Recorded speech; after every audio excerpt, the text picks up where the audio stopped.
आप सबका कक्षा 10 विज्ञान विषय के अध्याय 5 तत्वों का आवर्त वर्गीकरण के सेकंड पार्ट में हार्दिक स्वागत है। हमने इसके प्रथम भाग में डोबे-राइजनर का त्रिक सिद्धांत, न्यूलैंड्स का अष्टक नियम और मेंडलीव के आवर्त सारणी का अच्छे से अध्ययन कर लिया था। तो अगर आपने वो क्लास नहीं देखी है तो उसकी लिंक वीडियो के डिस्क्रिप्शन में है, वहाँ जाकर आप उस क्लासेस को देख सकते हैं। आज की क्लास का हमारा जो मेन ऑब्जेक्टिव होगा वो होगा आधुनिक आवर्त सारणी को समझना, जो कि हमारा इस चैप्टर का लास्ट टॉपिक है।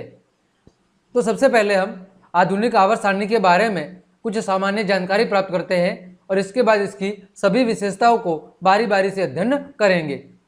तो अगर हम बात करें आधुनिक आवर्त सारणी की, तो सन 1913 में, कब? सन 1913 में हेनरी मोजले, वैज्ञानिक का नाम क्या है? हेनरी मोजले, इनके द्वारा आधुनिक आवर्त सारणी दी गई। तो अगर आपको पूछा जाए कि आधुनिक आवर्त सारणी का जनक किसे कहा जाता है, तो हेनरी मोजले को कहा जाता है। और अगर सिंपल केवल इतना पूछा जाए कि आवर्त सारणी बनाने का श्रेय सर्वप्रथम किसको दिया जाता है, तो वो मेंडलीव को दिया जाता है। ठीक है। अब आधुनिक आवर्त नियम क्या है, या मोजले का आवर्त नियम क्या है, यानी जो ये आधुनिक आवर्त सारणी है ये किस सिद्धांत या नियम पर आधारित है। तो इसका आवर्त नियम क्या है कि तत्वों के भौतिक और रासायनिक गुणधर्म, कौन से? तत्वों के भौतिक और रासायनिक गुणधर्म उसकी परमाणु संख्या या फिर परमाणु क्रमांक के आवर्ती फलन होते हैं। यानी आधुनिक आवर्त सारणी का जो नियम है वो ये कहता है कि तत्वों के जो भौतिक और रासायनिक गुण है वो उनकी परमाणु संख्या या परमाणु क्रमांक के आधार पर तय होते हैं। जबकि मेंडलीव ने क्या बताया था कि तत्वों के भौतिक या रासायनिक गुण उनके परमाणु द्रव्यमान के आवर्ती फलन होते हैं। तो यहाँ पर उन्होंने उस बात को नकार दिया क्योंकि मेंडलीव के आवर्त सारणी में कई सारी कमियां रह गई थी। तो इन्होंने यहाँ पर तत्वों के गुणों का आधार किसको माना? परमाणु संख्या या परमाणु क्रमांक को माना। देखें, यह आपके सामने आवर्त सारणी का चित्र है। ये पूरी आवर्त सारणी है जिसमें लगभग 118 तत्व लिखे गए हैं। अब इस आवर्त सारणी को पहले हम थोड़ा बेसिक समझते हैं और इसके बाद हम इसकी पूरी विस्तार से चर्चा करेंगे। तो देखो, यहाँ पर जितने भी घटक है उनको यहाँ पर अलग अलग रंग से दर्शाया गया है। मैं उनको थोड़ा थोड़ा समझाने की कोशिश करता हूँ। पहली बात, आधुनिक आवर्त सारणी में कितने वर्ग है? 18 वर्ग है। यानी जो कॉलम है, जो खड़ी लाइनें हैं वो कितनी है? 18, जिनको वर्ग या समूह कहते हैं। और ऐसे आवर्त कितने हैं? क्षैतिज रेखाएं कितनी है? तो वो है 7। आधुनिक आवर्त सारणी में 18 वर्ग है और 7 क्या है? आवर्त है। सबसे पहली बात। फिर जो आपको ये हरे रंग से दिख रहे हैं ये अन्य धातुएं हैं। अन्य, नॉन मेटल्स का मतलब अन्य अधातुएं हैं। नॉन मेटल का मतलब होता है अधातु। तो देखो यहाँ पर ये हाइड्रोजन, हाइड्रोजन क्या है? ये अन्य अधातु में गिना जाता है। इसके बाद ये देखो carbon, nitrogen, oxygen, phosphorus, sulphur और ये है सिलीनियम। ये क्या है? अधातु है। अदर अधातु यानी जो अधातुओं से कुछ अन्य गुणधर्म प्रदर्शित करती है। ठीक है। फिर जो आपको ये केसरिया रंग से दिख रहे हैं ये सारीय धातु है। एल्काली मेटल्स का मतलब होता है सारीय धातु, जैसे लिथियम, सोडियम, पोटेशियम, ये रुबिडियम, सीजियम और फ्रेंसियम। ये क्या है? ये सारीय धातु है। क्या है? सारीय धातु। फिर जो ये आपको थोड़े हल्के केसरी रंग से दिख रही है ये सारीय मर्दा धातु है। क्या है? सारीय मर्दा धातु। मैं लिख लेता हूं, यहां पर है ये सारीय धातु, सारीय धातु है। और ये कौन सी है? ये है सारीय मर्दा धातु है, जो मर्दा से प्राप्त होती है।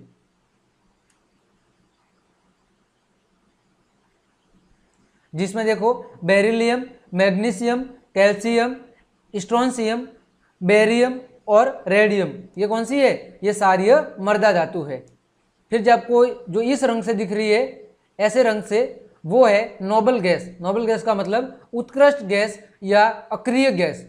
जैसे ये 18वां वर्ग की जो धातु है, जैसे helium, neon, organ, krypton, xenon, radon, ये कौन सी है? ये उत्कृष्ट अथवा अक्रिय गैसें हैं। 18वें वर्ग की समूह की ये कौन सी है? अक्रिय गैसें हैं। ठीक है, जो किसी के साथ कोई अभिक्रिया नहीं करती। फिर जो आपको ये इस तरह के रंग से जो यहाँ पर आपको तत्व दिख रहे हैं वो मेटोलिट्स है, यानी कि उपधातु है। क्या है? उपधातु। जैसे यहाँ पर देखो ये वाले boron, silicon, germanium, arsenic, antimony, tellurium, polonium.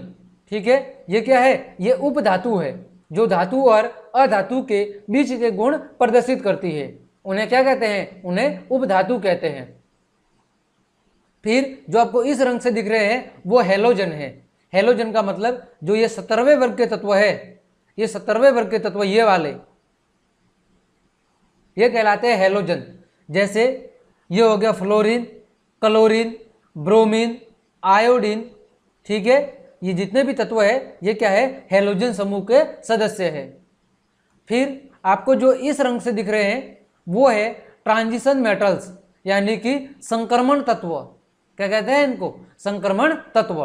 देखो यहाँ से, जैसे ये scandium, titanium, vanadium, chromium, manganese, ferrous, cobalt, निकल, कॉपर और जिंक, ये जितने भी इस रंग से दिख रहे हैं वो सारे संक्रमण तत्व है। कौन से हैं? संक्रमण तत्व है। फिर जो आपको इस रंग से दिख रहे हैं वो है पोस्ट ट्रांजिशन मेटल्स, यानी कि अंत संक्रमण तत्व। क्या? अंत संक्रमण तत्व। जैसे इस रंग से कौन कौन से दिख रहे हैं? देखो ये वाले aluminium, gallium, indium, tin, thallium, lead, bismuth. ठीक है, ये सारे क्या है? अंत संक्रमण तत्व है। फिर लैंथेनॉइड्स, तो जो देखो आपको ये वाले तत्व दिख रहे हैं सारे, ये क्या है? ये सारे तत्व लैंथेनॉइड्स है। आगे है एक्टिनॉइड्स, तो जा रही जो तत्व है ये वाले, ये एक्टिनॉइड्स है। क्या है? एक्टिनॉइड्स है। तो उम्मीद करता हूं अभी हमने जो भी चर्चा की है वो आपको अच्छे से समझ में आई होगी। देखो इसका मतलब है अन्य अधातु है। ठीक है, अन्य अधातु यानी जो धातु और अधातु दोनों की मिक्स बिहेवियर प्रदर्शित करती है। फिर एल्कली मेटल्स का मतलब होता है सारी धातु, ये वाली लाइन इस रंग की। फिर एल्कली अर्थ मेटल, सारी मृदा धातु, ये वाली लाइन। फिर नोबल गैस, ये वाली लाइन। फिर हेलोजन्स, तो ये 17वें वर्ग वाले तत्व। फिर ट्रांजिशन मेटल्स, संक्रमण तत्व, ये जितने भी इस रंग से दिख रहे हैं ये वाली लाइन, ये वाली, ये वाली और ये वाली, ये सारे कैसे है? अंत संक्रमण तत्व है, सॉरी संक्रमण तत्व। फिर अंत संक्रमण तत्व पोस्ट ट्रांजिशन मेटल्स, तो जो आपको ये वाले दिख रहे हैं, ये यहाँ से यहाँ तक, ये और ये क्या है? अंत संक्रमण तत्व। ये कहलाते हैं लैंथेनॉइड्स और ये कहलाते हैं एक्टिनॉइड्स। चलिए अब हम इनको एक एक को समझते हैं कि आखिर ये क्या है और इस आवर्त सारणी की विशेषताएं क्या है। देखें तो आवर्त सारणी की पहली विशेषता है कि जो आधुनिक आवर्त सारणी है वो परमाणु संख्या या परमाणु क्रमांक पर आधारित है। और परमाणु संख्या क्या होती है? किसी परमाणु में मौजूद प्रोटॉन की संख्या को ही उसकी परमाणु संख्या कहते हैं। दूसरा बिंदु, तत्वों के परमाणु क्रमांक के बढ़ते हुए क्रम में जमाया गया है, यानी इस आवर्त सारणी में तत्वों को परमाणु क्रमांक या परमाणु संख्या के बढ़ते हुए क्रम में जमाया गया है। अगला बिंदु, जो आवर्त सारणी है उसमें 18 ऊर्ध्वाधर स्तंभ है, यानी 18 कॉलम है जिनको वर्ग या समूह कहते हैं, और 7 क्या है? 7 रोज है, यानी क्षैतिज पंक्तियां है जिन्हें आवर्त कहा जाता है। अगला बिंदु है, आवर्त सारणी में धातुओं को हमेशा बाई ओर दर्शाया गया है। धातुओं को कौन सी ओर? बाई ओर, अधातुओं को दाई ओर, और मध्य में सीढ़ी नुमा संरचना में उप धातुओं को रखा गया है। देखो मैं बताता हूं यहाँ पर पीछे चित्र में, ये वाला जो भाग है, ये वाला भाग धातु वाला भाग है। फिर ये वाला जो भाग है, ये वाला, ये अधातु वाला भाग है, और जो ये वाला भाग आपको दिख रहा है, ये वाला भाग उपधातु वाला भाग है। ठीक है, तो आवर्त सारणी में धातुओं को बाईं ओर, अधातुओं को दाईं ओर, और उनके मध्य में सीढ़ी नुमा संरचना। ठीक है, ये थोड़ा गलत टाइप हो गया है, सीढ़ी नुमा संरचना में किसको दर्शाया गया है? उपजातियों को दर्शाया गया है। आगे इसे आवर्त सारणी का दीर्घ या लंबा रूप भी कहा जाता है, यानी जो ये आधुनिक आवर्त सारणी है, इसे आवर्त सारणी का दीर्घ या लंबा रूप कहा जाता है। कारण क्या है? क्योंकि जो आवर्त सारणी का ये रूप है, ये काफ़ी सरल है और मेंडलीव की आवर्त सारणी की तुलना में बहुत ही ज़्यादा विस्तृत है और कैसा है? सुव्यवस्थित है। इसी कारण इसे आवर्त सारणी का दीर्घ या लंबा रूप भी कहा जाता है। देखो अगली विशेषता की बात करें हम, तो प्रथम आवर्त में 2 तत्व है, अतः इसे अति लघु आवर्त कहते हैं। कौन से आवर्त को? प्रथम आवर्त को। देखो कौन सा? ये वाला, ये प्रथम आवर्त है। ऐसे देखो भाई, ये आवर्त है इस तरह, और ये क्या है? ये वर्ग है। तो प्रथम आवर्त में कौन कौन से तत्व है? हाइड्रोजन और हीलियम। इसमें केवल 2 ही तत्व है, अतः इस आवर्त को क्या कहते हैं? अति लघु आवर्त। दूसरा, द्वितीय एवं तृतीय आवर्त में कितने तत्व है? 8। देखो ये दूसरा आवर्त है और ये तीसरा। तो देखो 1 2 3 4 5 6 7 और 8। तो दूसरे और तीसरे आवर्त में 8 तत्व है, अतः इसे लघु आवर्त कहते हैं। क्या कहते हैं? लघु आवर्त कहते हैं। अगला, चतुर्थ और पंचम आवर्त में कितने तत्व है? 18। देखो चौथे और पांचवें आवर्त में इसमें भी 18 है और इसमें भी 18 है, अतः इसे क्या कहते हैं? इसे दीर्घ आवर्त कहते हैं। क्या कहते हैं? दीर्घ आवर्त कहते हैं। फिर छठे और सातवें आवर्त में कितने तत्व है? 32। ये वाला, ये और ये, इसमें 32 तत्व है, अतः इसे अति दीर्घावर्त कहते हैं। क्या कहते हैं? अति दीर्घावर्त कहते हैं। ये आपको ध्यान रखना है। पहले आवर्त को अति लघु आवर्त, दूसरे और तीसरे को लघु आवर्त, चौथे और पांचवें को दीर्घ आवर्त, और छठे और सातवें को अति दीर्घ आवर्त कहा जाता है। ठीक है, चले आगे बढ़ते हैं। लिखा गया है, बाहरी कोश में भरे गए अंतिम इलेक्ट्रॉनों की संख्या के आधार पर इन तत्वों को 4 ब्लॉक में वर्गीकृत किया गया है। अब बाहरी कोश में जो इलेक्ट्रॉन है वो किसके आधार पर मौजूद रहते हैं? उसके इलेक्ट्रॉनिक वितरण के आधार पर, जो आपने 9th क्लास में भी पढ़ा होगा, जो 2n² का सूत्र है नील्स बोर के अनुसार, जिसमें पहली कक्षा में अधिकतम 2 इलेक्ट्रॉन रह सकते हैं, दूसरी में 8, तीसरे में 18, चौथे में 32, और प्रत्येक परमाणु की बाहरी कक्षा में अधिकतम कितने इलेक्ट्रॉन रह सकते हैं? 8। ऐसा किसने बताया था? नील्स बोर ने। तो प्रत्येक परमाणु की बाहरी कक्षा में जो अंतिम इलेक्ट्रॉन है, उनकी संख्या के आधार पर इन तत्वों को 4 ब्लॉक में विभाजित किया गया है। कौन कौन से? S block, P block, D block और F ब्लॉक। ठीक है, अब देखो S ब्लॉक में कौन कौन से वर्ग शामिल है? तो S ब्लॉक में वर्ग 1 और वर्ग 2। कौन कौन से? वर्ग 1 और वर्ग 2। जैसे यहां पर देखो, वर्ग 1 का मतलब ये वाला, ठीक है, ये पहला वर्ग है और ये दूसरा वर्ग है। पहला वर्ग कौन सा था? सारीय धातु का, और दूसरा वर्ग कौन सा था? सारीय मृदा धातु। तो इन दोनों वर्ग को सम्मिलित रूप से S ब्लॉक कहा जाता है। क्या कहा जाता है? S ब्लॉक के सदस्य या एलिमेंट कहा जाता है। फिर बात करें P ब्लॉक की, तो वर्ग 13 से लेकर 18 तक के जो तत्व है उन्हें P ब्लॉक में रखा जाता है। वर्ग 13 से 18, तो देखो 13 कहाँ है? ये 2 3 4 5 6 7 8 9 10 11 12 13, यानी यहाँ से लेके 13 से लेके 18 तक ये जो तत्व है सारे, ये किस में गिने जाते हैं? ये गिने जाते हैं P ब्लॉक में।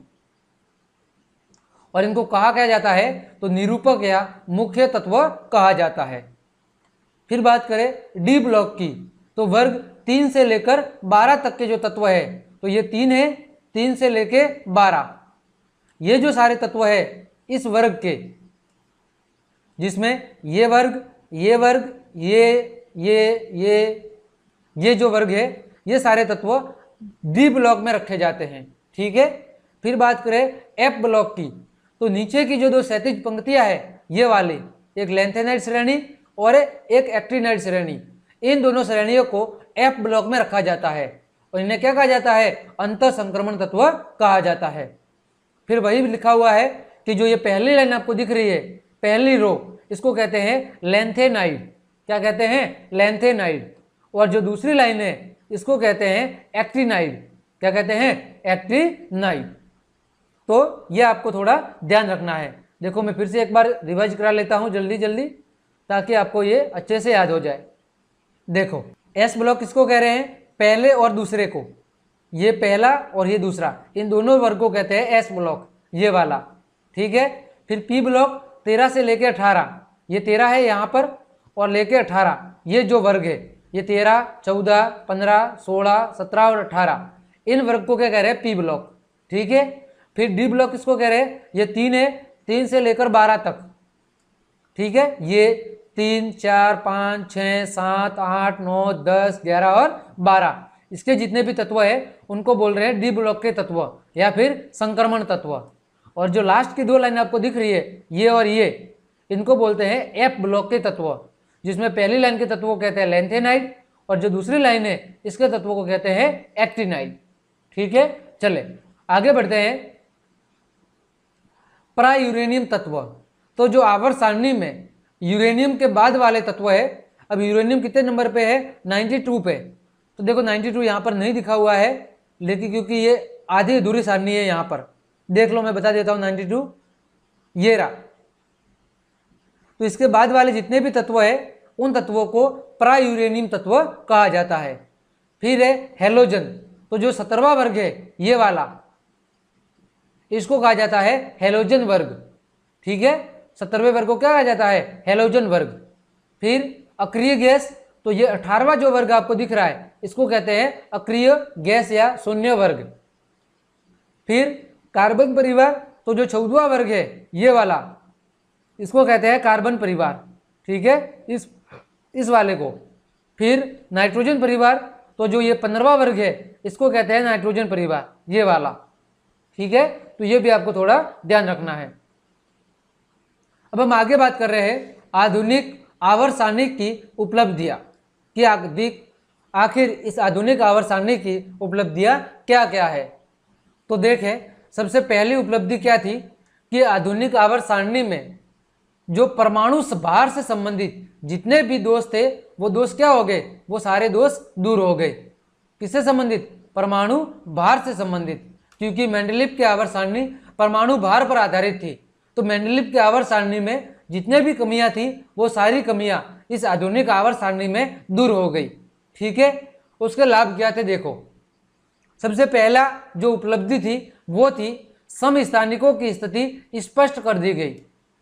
समस्थानिक का मतलब है जिनका परमाणु क्रमांक समान होता है लेकिन परमाणु द्रव्यमान अलग अलग होता है, तो उन सभी समस्थानिकों की स्थिति स्पष्ट कर दी गई जो मेंडलीव की आवर्त सारणी में नहीं हुई थी।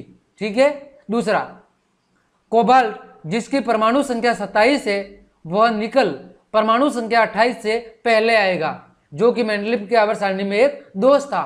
मेंडलीव ने कोबाल्ट को निकल के बाद रखा था, लेकिन आधुनिक आवर्त सारणी में कोबाल्ट जिसका परमाणु क्रमांक 27 है उसे निकल से पहले रखा गया। अगली उपलब्धि थी कि परमाणु संख्या सदैव कैसे होती है, पूर्ण संख्या होती है, जबकि द्रव्यमान संख्या तो क्या हो सकती है, द्रव्यमान संख्या एक दशमलव के रूप में हो सकती है।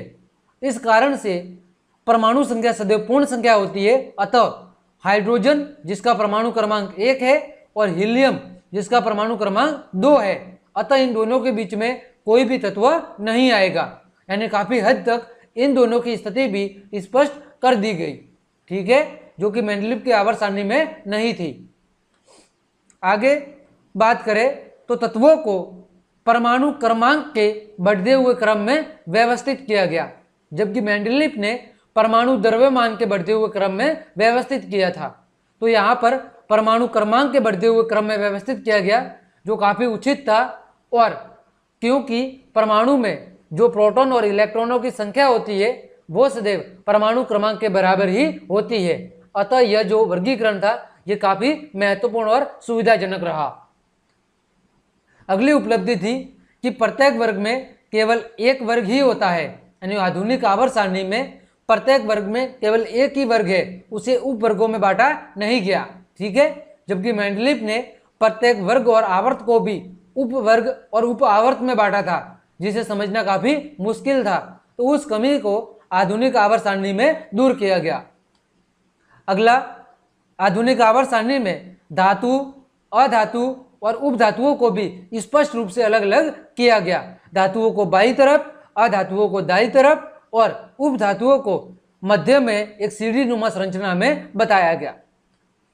अगली उपलब्धि थी कि हाइड्रोजन के अलावा सभी तत्वों के समस्थानिकों को काफी हद तक उचित स्थान दिया गया। आगे महत्वपूर्ण विशेषता क्या थी कि मेंडलीफ के आवर्त सारणी में किसी भी समस्थानिक को प्रॉपर जगह नहीं मिली थी, लेकिन आधुनिक आवर्त सारणी में केवल हाइड्रोजन के समस्थानिक, जो कि प्रोटियम, ड्यूटेरियम और ट्राइटेरियम होते हैं, हाइड्रोजन के 3 समस्थानिक, उन 3 समस्थानिकों को छोड़कर बाकी तत्वों के जितने भी समस्थानिक थे उनको काफी हद तक सही स्थान दिया गया। अगली विशेषता थी कि जो लैंथेनाइड और एक्टिनॉइड जो तत्व थे उन्हें आवर्त सारणी में अलग से स्थान दिया गया, सबसे लास्ट में। अगला गुण था तत्वों के इलेक्ट्रॉनिक विन्यास को आप इस आधुनिक आवर्त सारणी की मदद से आसानी से समझ सकते हैं। अगला कि तत्वों को उनके बाहरी कोश में जो इलेक्ट्रॉन है उनके आधार पर एस, पी, डी और एफ ब्लॉक में क्या किया, विभाजित किया, जिसके कारण एक जैसे तत्वों के गुणों को समझना काफी हद तक क्या हो गया, आसान हो गया। तो ये आधुनिक आवर्त सारणी की उपलब्धियां थी जिसने मेंडलीफ की लगभग सभी कमियों को दूर कर दिया गया। और आज हम जो आधुनिक आवर्त सारणी का एक सरल और विस्तृत रूप देख रहे हैं वो इसी हेनरी मोजले की देन थी। ठीक है, आगे हम बात करते हैं परमाणु संख्या कि परमाणु संख्या क्या होती है और इसका आवर्त सारणी से कैसे संबंध है। तो परमाणु संख्या आप सब जानते होंगे कि किसी परमाणु के नाभिक में जो प्रोटॉन की संख्या होती है उसी प्रोटॉन की संख्या को क्या कहा जाता है, उसकी परमाणु संख्या कहा जाता है। या हम दूसरे शब्दों में कहें तो किसी परमाणु के नाभिक में जितने प्रोटॉन मौजूद होते हैं उसी प्रोटॉन की संख्या को उसकी परमाणु संख्या कहा जाता है। अब किसी भी आवर्त में पाए जाने वाले तत्वों में कोषों की संख्या सदैव कैसी होती है, समान होती है। यानी जब हम एक आवर्त में बाएं से दाएं चलते हैं तो उन सभी में कोषों की संख्या सदैव कैसी होगी, समान होगी। यह आपको हमेशा ध्यान रखना है। कैसे, देखो उदाहरण देते हैं। जैसे lithium, beryllium, boron, carbon, nitrogen, ये सभी एक ही आवर्त में है। ठीक है, तीसरे आवर्त में। कौन से आवर्त में, तीसरे आवर्त में। तो इन सब के देखो, इन सब के जो बाहरी कोष है वो कौन सा कोष है, एल कोष, जो कि पहला कोष कौन सा होता है, के, दूसरा एल, तीसरा एम, चौथा एन। तो सब में देखो 2 कोष है, के एल, के एल, के एल। तो सभी में कोषों की जो संख्या है वो समान है कि सब में 2 कोषों की संख्या कितनी है, 2 है। ठीक है, फिर आगे बात करें, एक समूह के सभी तत्वों में संयोजी इलेक्ट्रॉनों की संख्या समान होती है। ये तो बात होगी आवर्त की कि आवर्त में अगर हम बाएं से दाएं चलेंगे तो सभी तत्वों में जो कोष होते हैं उन कोषों की संख्या सदैव समान होती है। अब अगर हम ऊपर से नीचे की ओर चले यानी वर्ग में चले तो सभी तत्वों में जो संयोजी इलेक्ट्रॉन है, संयोजी इलेक्ट्रॉन का मतलब है कि वे इलेक्ट्रॉन जो किसी दूसरे परमाणु के साथ संयोजकता करने के अपने गुण रखते हैं। जो संयोजी इलेक्ट्रॉन होते हैं जो या तो किसी परमाणु को वो दान दे सकते हैं या किसी से ग्रहण कर सकते हैं या किसी के साथ उसकी साझेदारी कर सकते हैं। तो उन संयोजी इलेक्ट्रॉनों की संख्या क्या होती है, सब में समान होती है। देखो उदाहरण, जैसे पहले वर्ग की बात कर रहे हैं, हाइड्रोजन, हीलियम, सोडियम, पोटेशियम। देखो सब में संयोजी इलेक्ट्रॉन कितना, 1 यानी इन सब के बाहरी कक्षा में उपस्थित जो इलेक्ट्रॉन है या हम कह लें इनकी जो संयोजकता है वो कितनी है, 1 है। देखो हाइड्रोजन की 1 संयोजकता है, लिथियम की 1 है, सोडियम की 1 है, पोटेशियम की 1 है। यानी इन सभी तत्वों में जो संयोजी इलेक्ट्रॉन है उसकी संख्या कितनी है, 1 है। तो ये आपको हमेशा ध्यान रखना है कि आवर्त में बाएं से दाएं चलो या आवर्त में सभी तत्वों में कोषों की संख्या समान होती है, वही एक वर्ग में सभी तत्वों के संयोजी इलेक्ट्रॉनों की संख्या समान होती है। ठीक है, चले आगे बात करते हैं। किसी कोष में इलेक्ट्रॉनों की अधिकतम संख्या 2n² के द्वारा निरूपित की जाती है। जो किसने बताया था? नील्स बोर ने बताया था कि किसी भी कोष में अधिकतम इलेक्ट्रॉन 2n² के अनुसार रह सकते हैं, जहां पर n क्या है? n कोषों की संख्या है।